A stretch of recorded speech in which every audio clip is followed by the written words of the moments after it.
nominated the Port of Corpus Christi for this award this year because of the excellent way that they blended a need for what industry required and for maintaining the environment or improving the environment. It's an excellent example. What they did, the port had to extend the La Quinta Channel beyond our plant, beyond the area where Foist Alpina is going to build their new iron plant, and where the port's own bulk terminal is planned. And that's normally, when you have to dredge that, it gives you several million cubic yards of material to get rid of. Normally you just pile that on the closest available island, dredge disposal island that you can find, but they took a different tact. A considerable extra cost, by the way, and a considerable extra time, but they built what looks for all the world like a coral atoll. If you fly over this thing, it looks like you're in the South Pacific.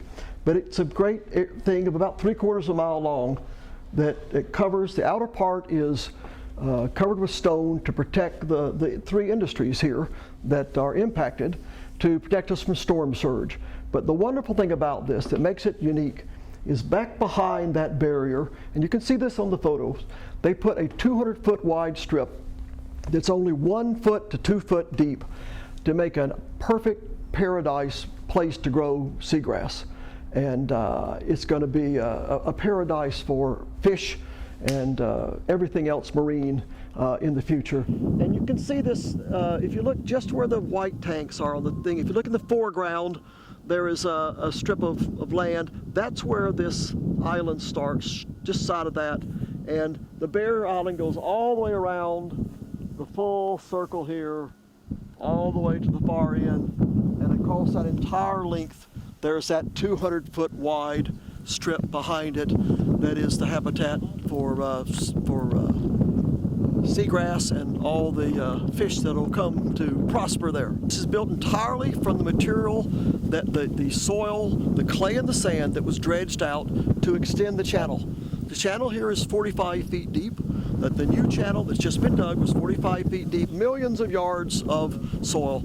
Instead of disposing of it in the simplest way, they built this structure, which was considerably more expensive, for protection of the shoreline. And what I like best about it is the creation of those sea gas beds.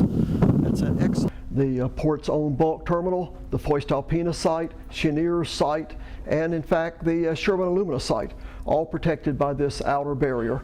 But the magic thing about this that's very different was to put a huge bed of sand behind it, only 1 to 2 foot deep, and it's a 200-foot wide band that goes the whole 3/4 of a mile distant. This barrier extends. People are going to enjoy this playground most are fishermen or fish. I think it's going to be a toss-up which one's going to enjoy it most, but this is going to be from the actually. That might be the fish or the fishermen, but a third option is simply people along the shore, because this is a beautiful structure looking offshore. You wouldn't think something like a dredge disposal area would be made beautiful, but it is a genuinely beautiful thing to see.